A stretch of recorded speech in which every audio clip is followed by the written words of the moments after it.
श्रावण के पवित्र महीने में श्रवण कर रहे हैं। यदि आपसे कोई पूछे कि भगवान शंकर के गले में वासुकी नाग आया, भगवान शंकर के हाथ में त्रिशूल आया, भगवान शंकर के मस्तक पर गंगा आई, भगवान शंकर के मस्तक पर त्रिपुंड आया, भगवान शंकर के नेत्र 2 थे 3 हुए, त्रिनेत्रीधारी कहलाए, त्रिपुंडधारी कहलाए, भगवान शंकर के पास बेलपत्र आई, कोई तुमसे कहे कि शिवजी के गले में रुद्राक्ष आया, भगवान देवादिदेव महादेव के पास रुद्राक्ष आया, कोई तुमसे पूछ ले कि यह रुद्राक्ष का प्रागट्य कब का है, रुद्राक्ष का जन्म कब हुआ, रुद्राक्ष प्रकट कब किया गया,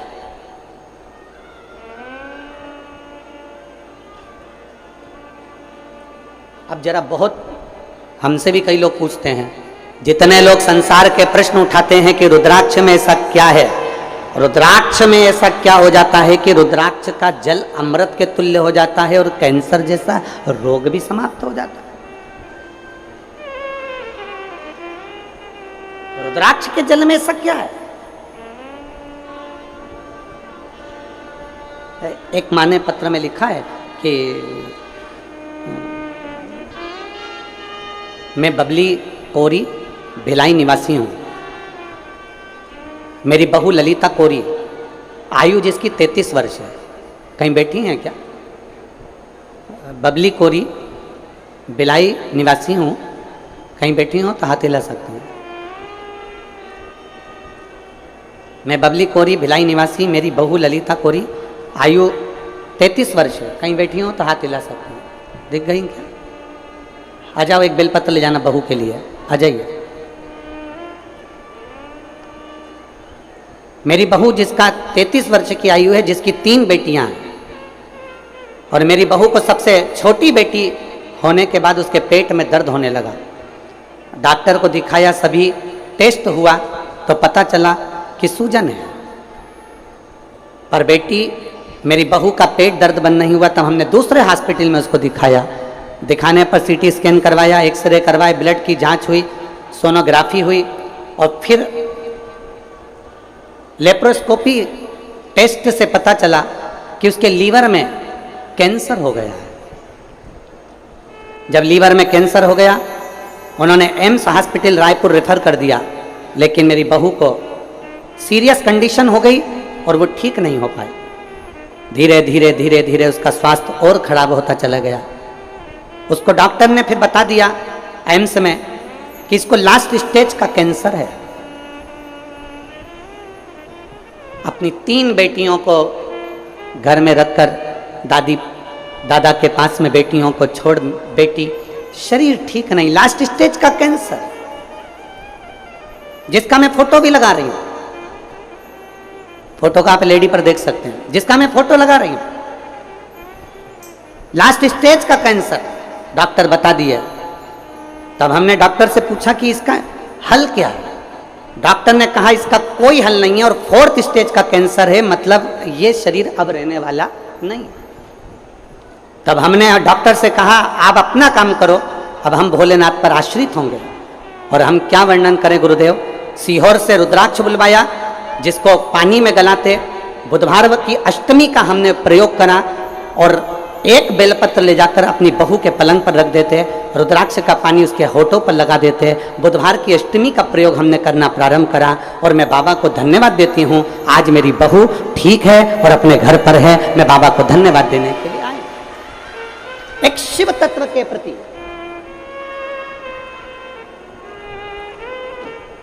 लोग कहते हैं रुद्राक्ष में ऐसा क्या होता है, उसको समझना है हमको।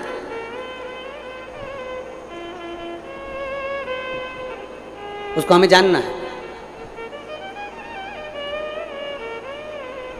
कि आखिर रुद्राक्ष भगवान शंकर के करीब में रहने वाला शिव का एक अंश रुद्राक्ष इतना बलवान क्यों होता है? वो रुद्राक्ष इतना बलवान क्यों है? उस रुद्राक्ष में इतना बल कैसे आ जाता है? वो रुद्राक्ष इतना श्रेष्ठ कर क्यों हो जाता है?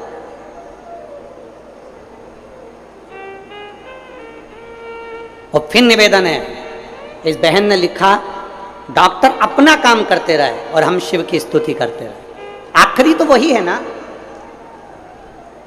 और फिर कहेंगे डॉक्टर शंकर का एक रूप होते हैं।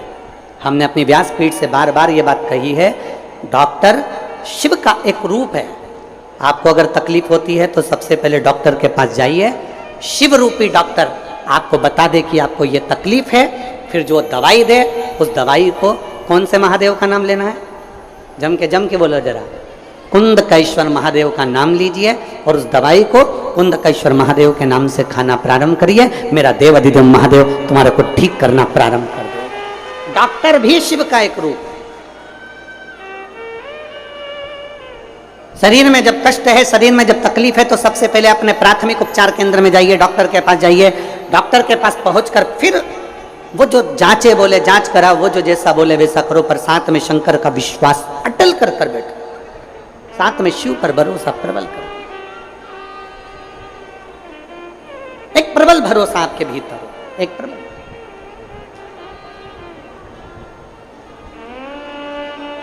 और मैंने तेरे ही भरोसे बाबा, तेरे ही भरोसे हवा बिच उड़ती जावांगी बाबा, डोर हथो छड़ी ना मैं कटी जावांगी।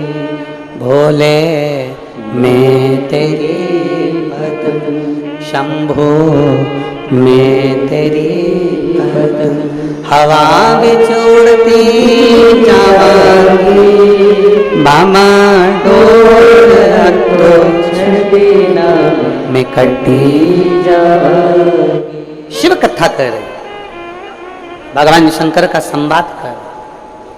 उस रुद्राक्ष में इतना बल कैसे आ जाता है? उस रुद्राक्ष में इतना बल, उस रुद्राक्ष में इतनी आनंदता, उस रुद्राक्ष में इतनी औषधि कैसे आ जाती है? कैसे?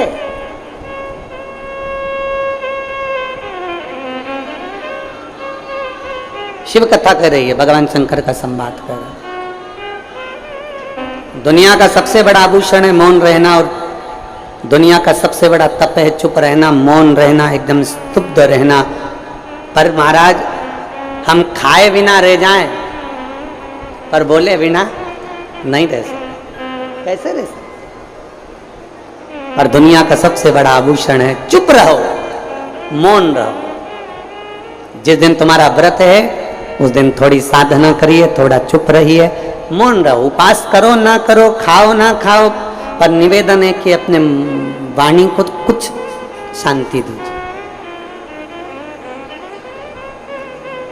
कलम, कलम जानते हो? अरे बोलो तो जम के, जानते हो? कलम, कटार और जुबान, ये काटती बहुत है। क्या क्या चीज काटती है? जम के बोलो जरा। कलम, कटार और जुबान, ये काटती बहुत है। कलम भी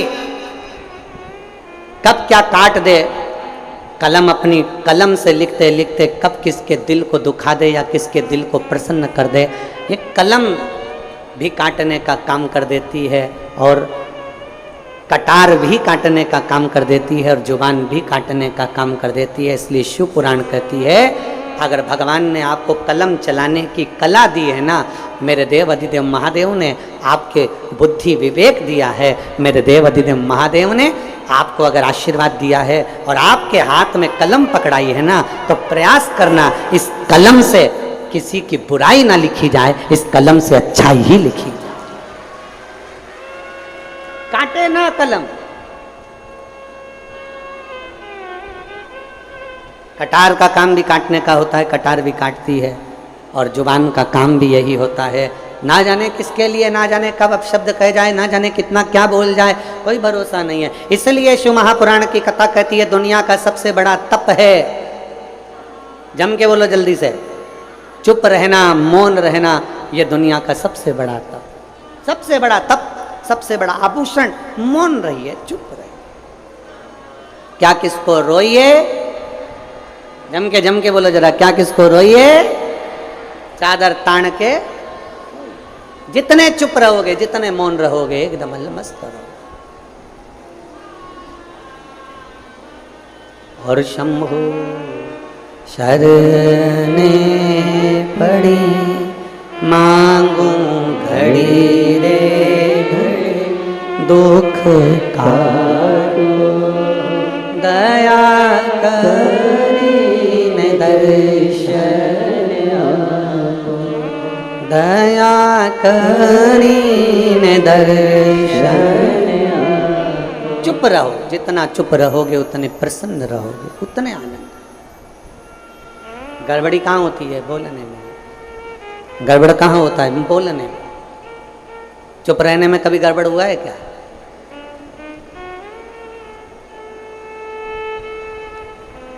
बोलते ही नहीं। कई बार तो पति पत्नी का झगड़ा हो जाता है इस बात पे, तुम्हारे मुंह में जीवान नहीं है क्या? तुम बोल नहीं सकते इतना सा? तुम अपनी मम्मी से जाकर नहीं कह सकते इतना सा? तुम अपने भाई से नहीं कह सकते इतना सा? तुम अपने परिवार से नहीं कह सकते इतना सा? पति मौन, क्योंकि वो शिव है और तुम जगदम्बा, जगतधात्री दुर्गा भवानी हो। पूरा अधिकार बोलने का तुमको दे रखा है, वो नहीं बोलता, वो तो मौन रहता है, देखता रहता है, और जब वो बोलता है तो फिर सब डोलते हैं। जब वो बोलता है, चुप रहने में जो सुख है वो सुख कहीं नहीं। शिव जी कह रहे हैं कि मुझे भी थोड़ा बल एकत्रित करना पड़ेगा त्रिपुरासुर को मारने के लिए। और वो बल कहां से आएगा? वो बल कहां से प्राप्त होगा? ब्रह्मा जी पूछ रहे हैं, भगवान विष्णु पूछ रहे हैं। जब आप देवों के देव महादेव हो तो फिर बल कहां से लाओगे? वही तो पूछना है कि कहां से लाओगे। शंकर भगवान कहते हैं वो बल मेरे भीतर से ही मुझे प्रकट करना पड़ेगा। एक मंत्र में प्रकट करूंगा, एक अस्त्र प्रकट करूंगा जिसका नाम अघोर अस्त्र होगा, और वो अस्त्र के द्वारा त्रिपुरासुर मारा जाए। अघोर अस्त्र, हाँ। ब्रह्मा जी ने तुरंत भगवान शिव जी की ओर प्रणाम कर कर कहा, ये अस्त्र तो बड़ा कठिन अस्त्र है प्रभु, यह अघोर अस्त्र तो बड़ा कठिन है। दुनिया का ऐसा कौन सा कार्य है जो अघोर अस्त्र से नहीं हो सकता? ये तो बड़ा कठिन है, बहुत कठिन। ये कैसे हो सकता है? भगवान शंकर कहने लगे, आप चिंता मत करो, इसको प्राप्त करने के लिए मैं देखता हूं। शिव जी अभी तक जितना तप करे थे वो नेत्र बंद कर कर करे थे, आज शंकर भगवान ने अपना नेत्र खोल लिया, और शिव जी ने अपना नेत्र खोलकर खुली आंखों से शंकर भगवान ने तप करना प्रारंभ करा। खुले आंखों से, खुले नेत्रों से। अब कई लोग कह देते हैं, हमारे सामने कई प्रश्न आते हैं, ऐसा नहीं कि प्रश्न नहीं आते। कई लोग कह देते हैं, गुरुजी हमने सुना है कि कई लोग कहते हैं भगवान के मंदिर में जाओ तो थोड़ी देर आंख बंद करके बैठो, भगवान की साधना करने बैठो तो आंख बंद करके बैठो, भगवान से प्रार्थना करने बैठो तो आंख बंद करके बैठो। शंकर जी का कथा कर रही है, मेरे शंकर भगवान खुले नेत्रों से तप साधना में लीन होते हैं और अघोर शस्त्र को प्राप्त करने के लिए शिव लग जाते हैं। ऐसा जरूरी नहीं है कि तुम नेत्र बंद करके बैठोगे तो भगवान मिलेगा। ऐसा जरूरी नहीं है कि तुम आंख बंद करके बैठोगे तो परमात्मा मिलेगा। ऐसा जरूरी नहीं है कि मंदिर में तुम नेत्र बंद करके बैठोगे तो भगवान मिलेगा। ऐसा जरूरी नहीं है कि किसी नदी के तट पर नेत्र बंद करके बैठोगे तो भगवान मिलेगा। ऐसा जरूरी नहीं है कि किसी तीर्थ में जाकर आंख बंद करके बैठ जाओगे तो भगवान मिलेगा। शिव महापुराण की कथा कहती है, आपकी आंखें भले खुली रहे पर इन नेत्रों से कुछ गलत ना हो जाए, उसका स्मरण ध्यान रखिए। नेत्र क्यों बंद करते हैं? तब करते समय, साधना करते समय नेत्र क्यों बंद कर सकते हैं? क्योंकि इसलिए बंद करते हैं कि फालतू की चीजें ना दिखे। तो अपने मन पर संयम करो ना, अपनी इंद्रियों पर संयम करो। 5 कर्मेंद्रिय, 5 ज्ञानेंद्रिय और एक मन रूपी इंद्रिय को साधो ना, तो नेत्र से कभी गलत दिखेगा ही नहीं। आप अपनी इंद्रियों को नहीं साधोगे तो गलत नजर आएगा। इंद्रियां अगर साध ली तो तुम्हारे नेत्रों से कभी गलत नहीं दिखेगा। तुम अंदाजा करो, कई कई साधु सन्यासी, एक कथा आती है, एक संत के आश्रम के पास में एक वेश्या ने अपना वेश्यालय खोल लिया।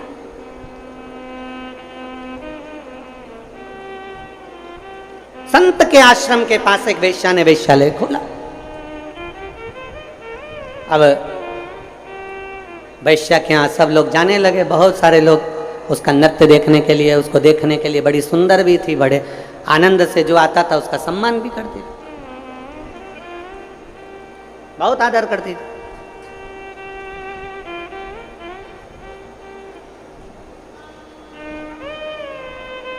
अब संत वेश्या क्या करती, रोज सवेरे उठती, सबसे पहले संत की जो आश्रम था, संत की जो कुटिया थी, वेश्या संत की कुटिया में जाती, सिर पे पल्लू रखती, और सतगुरु की कुटिया में जाने का अलाउ नहीं था क्योंकि वेश्या उनके कुटिया में जा नहीं सकती, तो उनके दरवाजे को प्रणाम कर कर वापिस आ जाती और अपने वेश्यालय में चली जाती। और संत जो अपनी कुटिया में बैठा रहता, उसने अपनी कुटिया में पत्थरों का ढेर रख लिया। वेश्या के यहाँ जो जाता, संत एक पत्थर उठा के अपने आश्रम में रख लेता। वेश्या के यहाँ जो जाता, संत एक पत्थर उठा के अपने आश्रम में रख लेता। संत का पूरा आश्रम पत्थरों से भरा गया, पूरा आश्रम पत्थरों से भरा गया।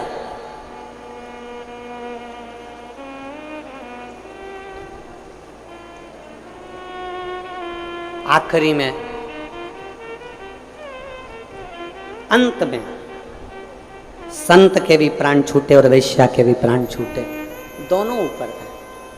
चित्रगुप्त महाराज ने इनकी लेखनी देखी, इनकी डायरी देखी, इनकी फाइल देखी, फाइल देखकर कह दिया, वेश्या जाओ, तुम बैकुंठ के रास्ते पर जाओ।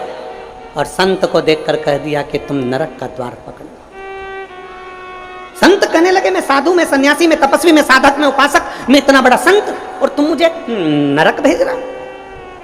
मैं इतना बड़ा साधना करने वाला, मैं मस्तक पर कहीं चंदन लगा लेता, कहीं जटा जूड़ बांध लेता, कहीं दाढ़ी बढ़ा लेता, कहीं ये कर लेता, कहीं वो कर लेता, मैंने इतना सारा वस्त्र बदल कर रखा, तो तुम मुझे नरक भेज रहे हो। मैंने गले में माला पहन कर रखी, तो तुम मुझे नरक भेज रहे हो। मैंने इतनी साधना करी, तो तुम मुझे नरक में भेज रहे हो। चित्रगुप्त महाराज ने कहा, यह वेश्या तुम्हें संत समझ के तुम्हें प्रणाम कर कर आती थी, तब अपना वेश्यालय में कार्य करती थी, और संत तुझे भगवान ने ये दृष्टि दी थी एकाग्र करने के लिए, शिव में लगाने के लिए, पर तू वेश्या के घर में जितने पुरुष जाते थे तो उतना पत्थर इकट्ठा कर लेता था कि गजब की वेश्या है, 3 लोग आ गए, 4 लोग आ गए, 5 लोग आ गए, 6 लोग आ गए, तो दिन भर बैठकर केवल पुरुष गिनता था वेश्या के घर के। अरे तुझे गिनना ही था तो अपने हाथ की माला गिनता, पर किसी की बुराई ना गिनता। तूने बुराई गिनी इसलिए तुझे नरक मिल गया, तूने बुराई गिनी है। हमें ये शरीर काहे के लिए मिला? अच्छाई देखने के लिए। हमारे यहाँ लोग कहते हैं, महाराज जी हमारे एक महाराज जी हैं, वो कहते थे कि आंख बंद करके तप करो, आंख बंद करके भजन करो, आंख बंद करके साधना करो। शिव महापुराण की कथा कथी है, त्रिपुरासुर असुर को मारने के लिए शंकर भगवान ने नेत्र बंद नहीं करा, नेत्र खोला है। खुली आंखों से मेरे शंकर भगवान ने तप साधना करी है, और भगवान ने प्रेरणा शंकर भगवान ने अपने शिव भक्तों को दी है कि तुम्हें आंख बंद करने की जरूरत नहीं है, केवल अपनी इंद्रियों को साध लेना और अपने नेत्रों से गलत चीज ना देखते हुए अच्छा देखना, मैं मिल जाऊंगा तुमको, मैं तुम्हें प्राप्त हो जाऊंगा। नेत्र बंद करने की जरूरत किसको है? नेत्र बंद करके साधना करने की जरूरत उसको है जिसकी इंद्रियां काम नहीं कर रही, जिसकी इंद्रियां शिथिल हो गई। कभी मन यहाँ भटकता है, कभी वहां भटकता है, कभी इसकी बुराई देखते हो, कभी उसकी बुराई देखते हो, कभी इसमें बुराई देखते हो, कभी उसमें बुराई देखते हो। दिन भर 24 घंटे बैठकर तुम एक दूसरे की बुराई देखने में लगे रहते हो, हाथ में माला पकड़ते हो, मुख में राम नाम लेते हो, पर नेत्रों से गलत देखते रहते हो, 24 घंटे बुराई देखते हो, तो तुम्हारी तप साधना का तुम्हें फल नहीं मिलेगा। भगवान शिव की कथा कहती है, नेत्र खुले भले रखो पर अपनी इंद्रियों को साध कर रखो, नेत्र खुले भले रखो पर अपनी इंद्रियों को पकड़ कर रखो, नेत्र खुले भले रखो पर इन नेत्रों से गलत चीज ना देखी जाए, जिसमें देखना अच्छाई देखना। भाई कोई अगर आधा गिलास पानी लेकर आया है ना, तो वो आधा गिलास पानी अगर लाया है तो खाली गिलास मत देखो, उसका दिल देखो, कम से कम तेरे लिए आधा भर कर तो लाया है, उसका भरा हुआ गिलास देखिए, आपको सुख का अनुभव होगा। एक चरित्र आता है, एक व्यक्ति निकल रहा था, कोयल की आवाज सुनी, सुनकर कहा कोयल कितना मीठा बोलती है, पर काली ना होती तो कितना अच्छा होता। आगे गया, गुलाब का फूल देखा, गुलाब का फूल कितना सुंदर है, कांटे नहीं होते तो कितना अच्छा होता। और आगे गया, समुद्र देखा, समुद्र कितना विशाल है, जल कितना अच्छा है, पर खारा नहीं होता तो कितना अच्छा होता। कोयल, गुलाब का फूल और समुद्र तीनों ने मिलकर कहा, रे मनुष्य, तुझ में दूसरे की बुराई देखने की आदत नहीं होती तो तू कितना अच्छा होता, तूने जिंदगी भर केवल बुराई देखी। कोयल में बुराई देखी, मीठा बोल रही है वो नहीं देखा, कोयल काली दिख गई। गुलाब का फूल सुंदर है वो नहीं दिखा, कांटे दिख गए। समुद्र अच्छा है वो नहीं दिखा, पर समुद्र का जल खारा दिख गया। हमने जिंदगी भर केवल बुराइयां ढूंढी है, केवल बुराइयां, कभी इसमें ढूंढते, कभी उसमें ढूंढते, कभी उसमें ढूंढते। जरा अपने अंदर झांक कर देखो कि हमारे भीतर कितनी बुराई भरी होगी। हम एक उंगली किसी पर उठाते हैं तो ये 3 उंगली हमारी ओर जाती है कि तुम अपने अंदर झांक कर देखो, उसमें एक गलती है, तुम में 3 गलतियां भरी पड़ी है। वो गलती हमारे भीतर की, हमें झांकना।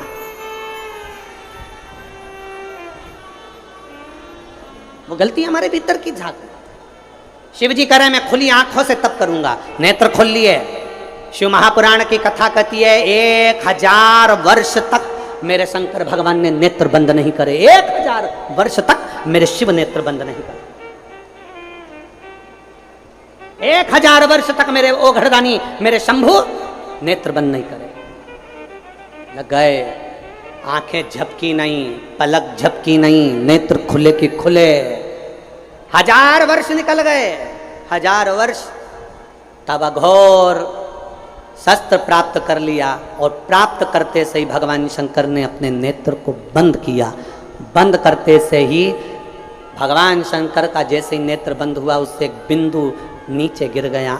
जब बहुत देर तक आंख खुली रहती है, बहुत देर तक आंख खुली रहती है, पलक नहीं झपकती, तब आंख में से एक आंसू गिर जाता है। शिव जी की आंख से वो आंसू गिरा। जो तप करा था, जो साधना करी थी, जो अघोर अस्त्र पाने के लिए सारी तप साधना करी थी, जिस अस्त्र के बल पर संपूर्ण ब्रह्मांड की रक्षा करी है, उस तप साधना के बल पर भगवान ने जैसे ही नेत्र बंद करा, बंद करते से शिव जी की आंख से एक आंसू गिर गया। और जैसे ही वो आंसू गिरा, उससे एक वृक्ष उत्पन्न हो गया, जिसका नाम रुद्राक्ष का वृक्ष हुआ। जो रुद्राक्ष हुआ, अब जरा ध्यान देना, रुद्राक्ष ऐसे ही नहीं उत्पन्न हो गया।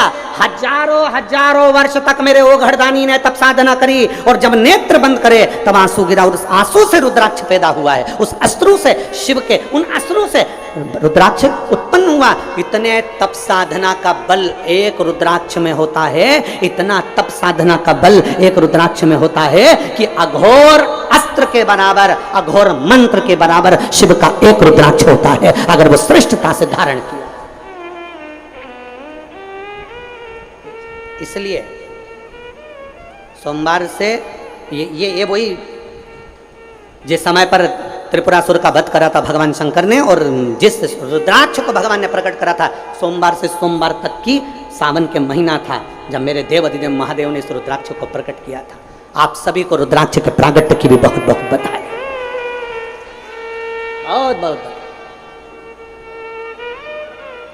रुद्राक्ष के प्रागट्य की एक कथा नहीं है, रुद्राक्ष के प्रागट्य की कई कथा है। रुद्राक्ष के जन्म की एक कथा नहीं, रुद्राक्ष के जन्म की अनेक कथा। पर भाग्यशाली हो आप जो 72 साल बाद ये जो सावन का महीना आया है, सोमवार से सोमवार तक का, कहते हैं इस सावन में जो सोमवार से सोमवार तक का सावन रहता है, सोमवार से शुरू सोमवार से विराम, अगर आपके घर में रुद्राक्ष है, आप रुद्राक्ष धारण करते हो या रुद्राक्ष अपने घर में रखते हो, तो उस रुद्राक्ष को छोटी सी कटोरी में रखकर या एक पात्र में रखकर 7 बार किसी भी अमावस पर, सावन में जो अमावस्या पड़ती है, ये सोमवार से सोमवार वाली सावन, इसके बाद वाले सावन का हम वर्णन नहीं कर रहा, हम इस सावन की बात कर रहे हैं। या तो अमावस, पूर्णिमा, त्रयोदशी, चतुर्दशी या प्रदोष, शिवरात्रि, अष्टमी, ये ऐसी तिथियां हैं जो सोमवार से सोमवार तक का जो सावन होता है, सावन में कटोरी में रखकर, प्लेट में रखकर, थाली में रखकर 7 बार अपने घर में अगर रुद्राक्ष है तो उसको बलवान बनाने के लिए इसी सावन के महीने में 7 बार तो जल, 5 बार दूध गौ माता का, और 2 बार गाय का घी उस रुद्राक्ष पर लेपित करना चाहिए। और फिर उस रुद्राक्ष को धूप बत्ती हो या घर में गूगल की धूप हो और धूप बत्ती से उस रुद्राक्ष को सिद्ध कर लेना चाहिए। कुछ नहीं आता ना, शिव का नाम लो, श्री शिवाय नमस्तुभ्यं बोलो और उस रुद्राक्ष का स्पर्श कर कर अपने गले में धारण करते हो तो गले में, पूजन में रखते हो तो पूजन में, या किसी कार्य सिद्धि के लिए रखते हो तो कार्य सिद्धि के लिए। अगर ये सोमवार से चालू होने वाले सावन को, सोमवार से विराम होने वाले सावन में अगर हम सिद्ध कर लेते हैं तो वो रुद्राक्ष हमारे जीवन का सबसे श्रेष्ठ रुद्राक्ष हो जाता है, सर्वश्रेष्ठ। अभी हमारे सीहोर में कुबेरेश्वर धाम पर ये जो सावन का महीना आया है, इस सावन में हमारे यहाँ कुबेरेश्वर धाम पे वैसे तो जो महाशिवरात्रि आती है, जिस समय रुद्राक्ष उत्सव होता है, उस समय पर रुद्राक्ष को सिद्ध कर लिया जाता है। पर जो सावन ये आया है, इस सावन में हमारे यहाँ प्रतिदिन बाबा के रुद्राक्ष को सिद्ध करते हैं। प्रतिदिन नियम है रुद्राक्ष पर जल चढ़ाना, दूध चढ़ाना, घृत लगाना और बाबा के रुद्राक्ष, क्योंकि इतने भक्त आते हैं उनके लिए वो रुद्राक्ष सिद्ध हो जाए।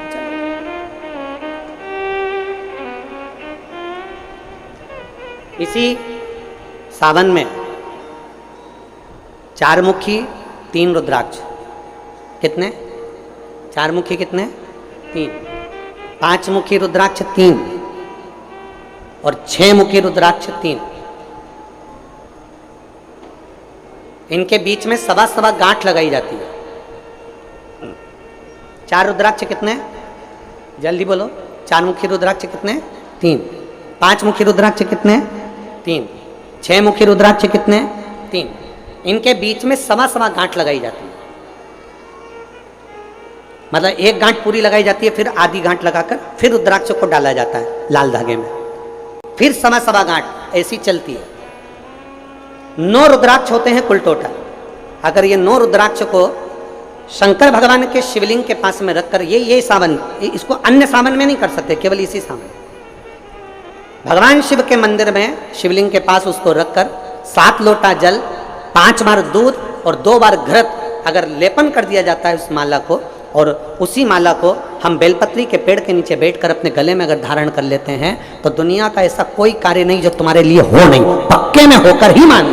उस रुद्राक्ष का इतना महत्व, ये तुम जो सहज में सुन रहे हो ना, हम फिर कहेंगे दया सिंह, जो हम फिर दया सिंह जी को धन्यवाद देंगे कि ये जो सावन के महीने की कथा लिए दया सिंह जी, ये साधारण नहीं है। दुनिया के लोग भले इसको सहजता में रख लें।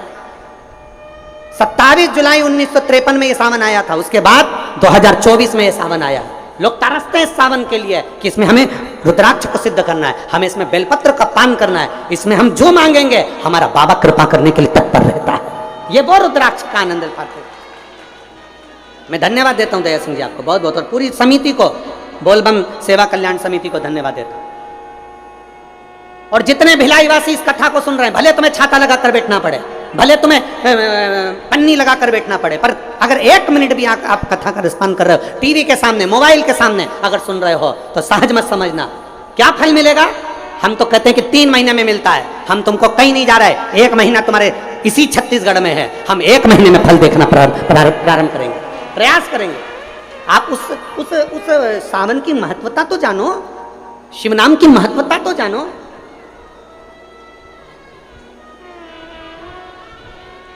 इतने बैठे हो, भगवान से अपने दिल की बात हृदय से, भाव से शिव को कहा, हृदय से। एक पत्र है, मैं इंदु सारथी, पति पूरन सारथी, मैं धर सीमा, जिला रायपुर के रहने वाली हूँ। कहीं बैठी हूँ तो हाथ हिला सकती हूँ। मैं धर सीमा रायपुर की रहने वाली हूँ, मेरा मोबाइल नंबर ये है, कहीं बैठी हूँ तो हाथ हिला सकती हूँ। मेरी शादी को 13 साल हो गए थे और मेरे घर में कोई संतान नहीं थी। बाबा, मैंने पहली कथा पंडाल में बैठकर सुनी, पर मेरे यहाँ संतान का सुख नहीं आया। दूसरी कथा मैंने तिल्दा नेवरा में सुनी, फिर मैंने विचार कर लिया कि दूसरी कथा सुन रही हूँ बाबा, अब तुझे देना ही पड़ेगा। और पशुपतिनाथ का व्रत मैंने उसी दिन तिल्दा नेवरा की कथा से प्रारंभ कर दिया। और बाबा का मैं क्या गुणगान करूं गुरुदेव। आप कहते हो शिव पर भरोसा करना 3 महीने में सुनता है। मैं कहती हूँ मेरे बाबा 3 महीने तो जाने दो, 3 सप्ताह में मेरे बाबा ने सुन लिया। और 14 जुलाई 2024 को मेरे घर में पुत्र रत्न की प्राप्ति 13 साल के बाद हुई। कहीं बैठी हो, आई हैं आई हो तो अपने बच्चे को लेकर आ सकती हैं। बच्चा आया है साथ में, आया है तो ला सकते हैं। 13 साल बाद मेरे बाबा ने मेरे ऊपर कृपा, 13 वर्ष। एक भीतर से हम भगवान को कैसे रिझाएं। दुनिया के लोग आपसे कहें नेत्र बंद करके बैठ जाओ, दुनिया के लोग आपसे कहें शंकर जी के मंदिर में जाओ तो आंख बंद करके बैठ जाओ, दुनिया के लोग आपसे कहें तीर्थ में जाओ तो नेत्र बंद करके बैठ जाओ, दुनिया के लोग कहें कि तप साधना में बैठ जाओ, आप कह देना मैं तुम्हारे हाथ जोड़ूं, मैं तो सरल भाषा जानती हूं, मेरे को कुछ भी नहीं आता, मुझे तो केवल इतना आता है सारी समस्या का हल एक लोटा जल। हमें कुछ भी नहीं आता, ना में तप आता, ना में साधना आती, ना में व्रत आता, ना में पूजन आती, ना में पाठ आता। कोई तुमसे कह दे ऐसे गेहूं चढ़ाओ, कोई तुमसे कहे कि ऐसे ये चावल चढ़ाओ, कोई तुमसे कहे कि ऐसे चढ़ाओ, हमें कुछ नहीं आता। हमें तो केवल इतना आता है कि शंकर को रिझाया कैसे जाए।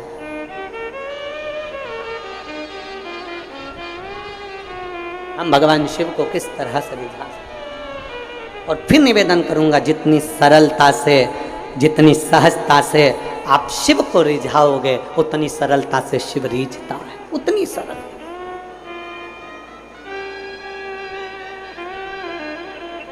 आप जितने भाव से भगवान शंकर को रिझाने का प्रयास करोगे, वो उतने भाव से रिझेगा, उतने भाव। जरा विचार करिए, इसी सोमवार से सोमवार वाले सावन के महीने में शिवरात्रि की पूजन आप ऑनलाइन करेंगे, आप और हम सब आस्था चैनल के माध्यम से, फेसबुक यूट्यूब के माध्यम से, ठीक शाम को 7 बजे 2 अगस्त को बैठेंगे और ऑनलाइन सब अपने अपने घर से पूजन करेंगे,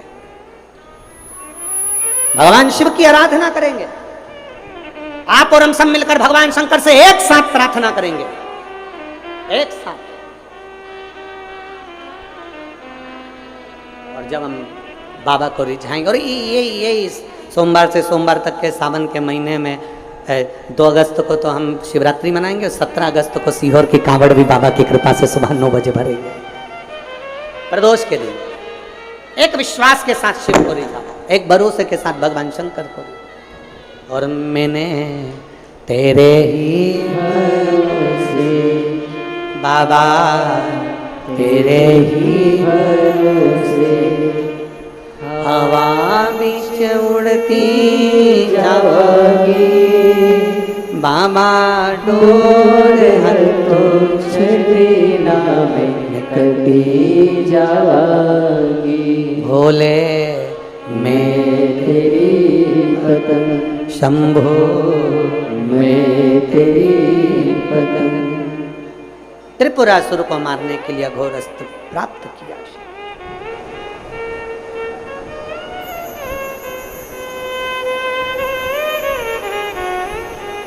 एक रुद्राक्ष में अघोर अस्त्र का, पाशुपत्य अस्त्र का, दुनिया के जितने अस्त्र शस्त्र होते हैं सबका बल एक रुद्राक्ष में होता है, सबका बल एक रुद्राक्ष के अंदर होता है।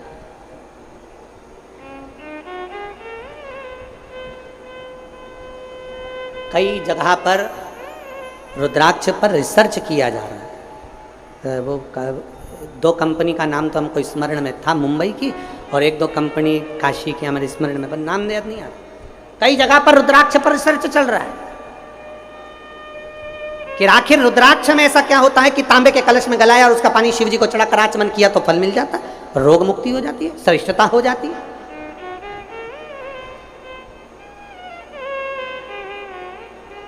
उस रुद्राक्ष में ये सब बल क्या आया? हम कहते हैं ये साधारण नहीं है। मेरे शंकर भगवान ने जितनी तप साधना करी थी, तप साधना कर कर अघोर अस्त्र को प्राप्त करा था, उसी तप साधना के फल स्वरूप, उसी तप साधना के फल स्वरूप ये रुद्राक्ष उत्पन्न हुआ।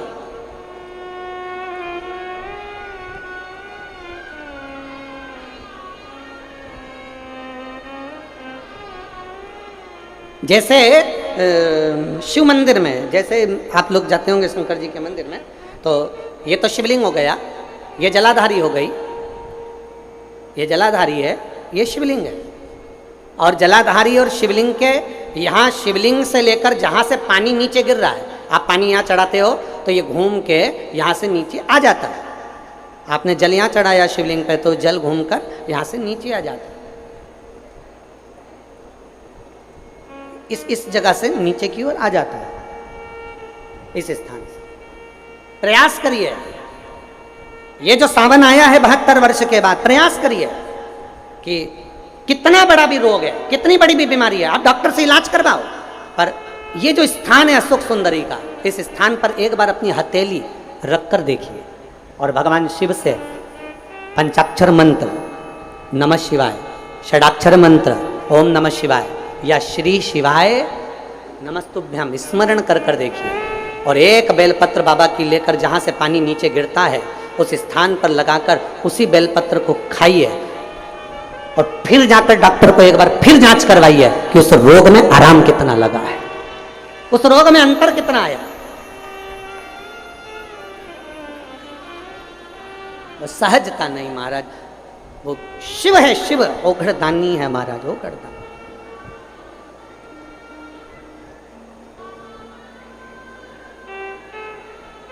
इसीलिए सारे देव गण गंधर्व किन्नर सब शिव का ध्यान करते हैं, सब शंकर की स्तुति करते हैं।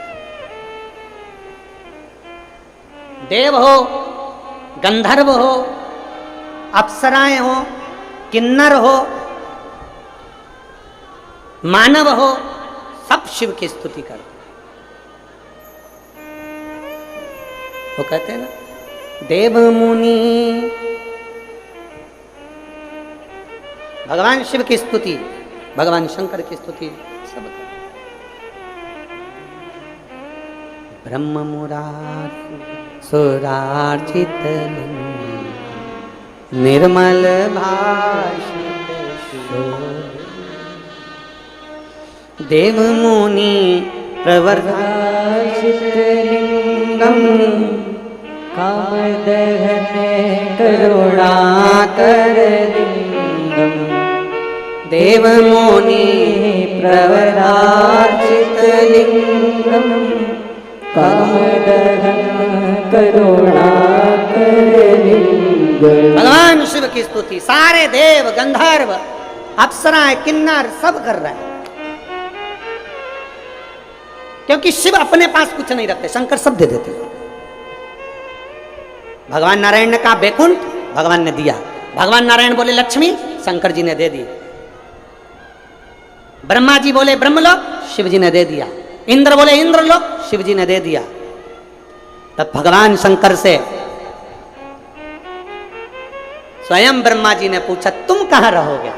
शंकर भगवान कहते हैं जो देने में सुख है वो लेने में नहीं है, मैं मृत्यु लोक में कैलाश पर जाकर निवास करूंगा। सब दे दिया।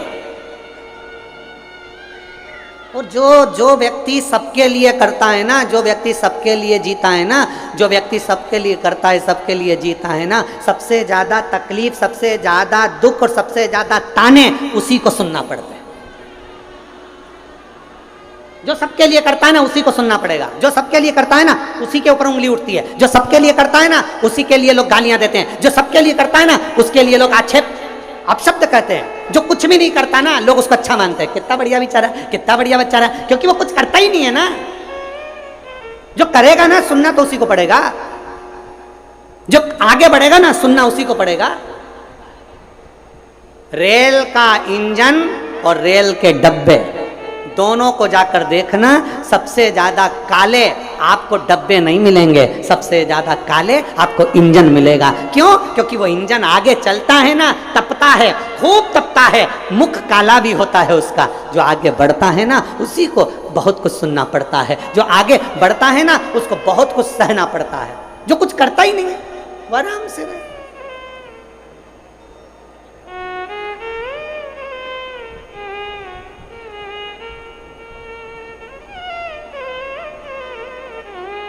आज पूरे भारत के एक एक शंकर जी के मंदिर में लोग एक लोटा जल चढ़ाने जाते हैं।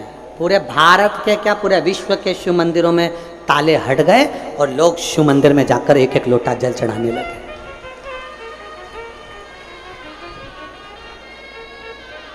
दुनिया के लोगों को ये खलता है पहले के लोग क्या करते थे, जितने जितने लोग थे वो इतना इतना अपना खुद का इतना प्रचार करते थे कि दुनिया के लोगों को अपने पास बुलाते थे, मेरे पास आओ, हमारी पूजन करो, हमें पूछो, हमें जानो, हमें भोग लगाओ, हमारे चरण पूजो, हमारा नाम लो, हमारा फोटो लगाओ। अब दुनिया के लोगों को समझ में आ गया फालतू का ढोंग प्रपंच में नहीं पढ़ना, अब तो केवल एक ही काम करना है, बोल बम का नारा है सारी समस्या का हल। अब सारी दुनिया के लोग शंकर के मंदिर जाए, शिव की स्तुति कर।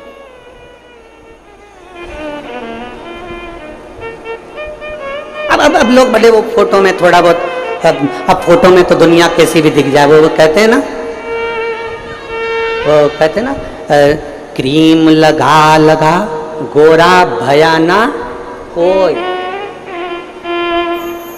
क्रीम लगा लगाए, बोलो बोलो जम के, क्रीम लगाए लगाए गोरा भयाना कोई, मोबाइल से फोटो खींचा फिर काला रहा ना कोई।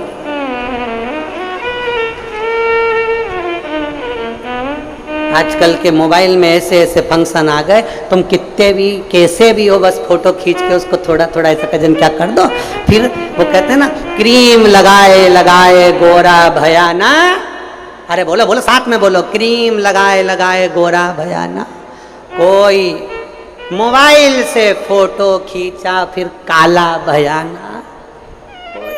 एक फोटो मोबाइल से खींच लिया फिर कोई काला ही नजर नहीं आया। ऐसे ऐसे लोग फोटो डालते हैं जिनका फोटो देख लो और मालूम पड़े फेसबुक पे ना जाने वो चैटिंग करने के चक्कर में ना जाने कितनों को घेरने का प्रयास करते हैं, घेरने का। अगर असली में इनको देख लो तो वो याद आ जाती है। फिर वो हमारे यहाँ 16 श्राद्ध में गोबर से ऐसे बनाते हैं और उसको कहते हैं संजा होली। फिर उसको फिर हम लोग गाते हैं, छोटी सी गाड़ी लुढ़कती जाए बाह में बैठी संजा माए संजा माए। फिर हम लोग वो गाते हैं तो उसमें बहुत सारे प्रसंग आते हैं, फिर वो प्रसंग सम्मुख में आते हैं।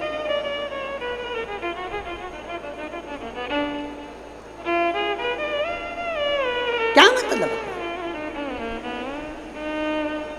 जो आगे बढ़ेगा उसी को सुनना पड़ेगा, जो आगे बढ़ेगा उसी को सहना पड़ेगा, जो आगे बढ़ेगा उसी को गाली पड़ेगी, जो आगे बढ़ेगा उसी का पांव खींचा जाएगा।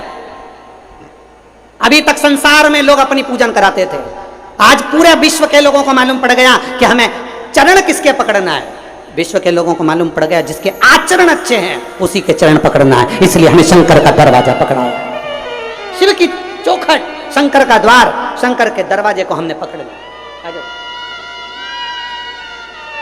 शिव की चौखट।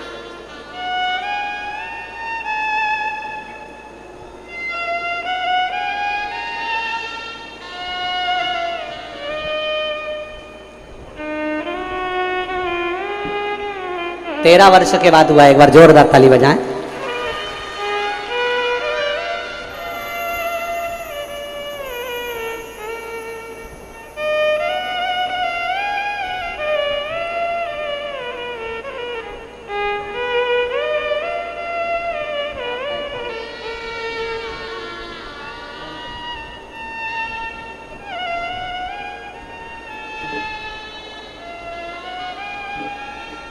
डब्बे जितने काले नहीं होते उतना इंजन काला हो जाता है।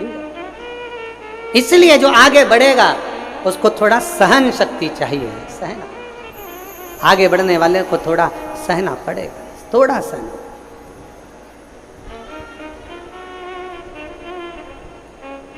इसलिए शिव के दरवाजे पर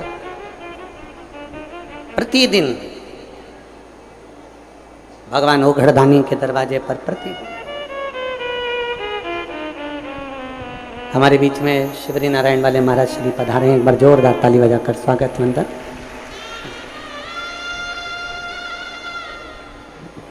प्रत्येक कथा छत्तीसगढ़ में जो होती हैं और नज़दीक पड़ता है तो महाराज जी अवश्य आते हैं।